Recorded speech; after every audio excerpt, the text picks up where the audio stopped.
This is an in-depth analysis of the possibility that Shiki is Oda's lurking legend. Here is my basic list that leads me to this belief, in the order of most least convincing. 1.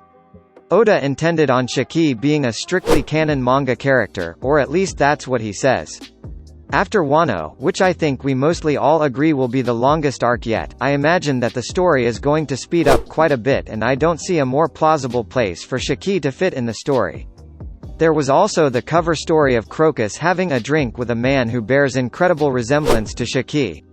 2. Shiki is a lurking legend. Not many characters thus far fit this description. Shiki being Roger's rival makes him quite the legend, while being a canon, again, Oda's words, character that we have yet to see beyond Chapter 0 is certainly lurking. And in his own words, he planned to lay low for a while. 3. Floating things. First we have Bega's ship in Chapter 594 in an anonymous area of the New World.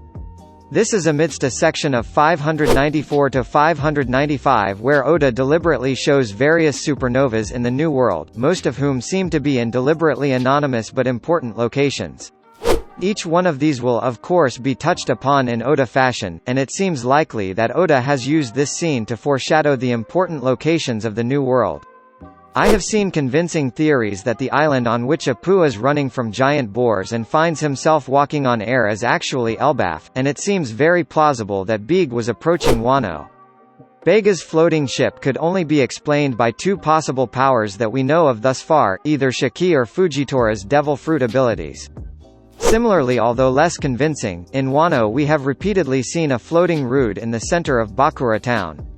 4. Shiki has many similar attributes to Wano. For one, Shiki plans on using animals for his world domination. Second, after escaping Impel Down, we know that Shiki escaped to some place where the government has yet to catch him. Wano is too perfect for this, and is plotting his takeover. Lastly, Kinjishi no Shiki has a Japanese name and aesthetic. Oda himself said that Shiki has a typical appearance of a shogun, which I think simply gives him a traditional Japanese appearance. 5. The lurking legend is probably related to the Rocks Pirates. This statement is bold and very controversial, but the scene with Garp in the Reverie arc certainly sets up a lurking legend, and as I said earlier, there are not many of those in the One Piece story thus far. It was revealed that Shiki was part of the Rocks Pirates along with Kaido and Big Mom, who have just formed an alliance in Wano. So, could Shiki be this character?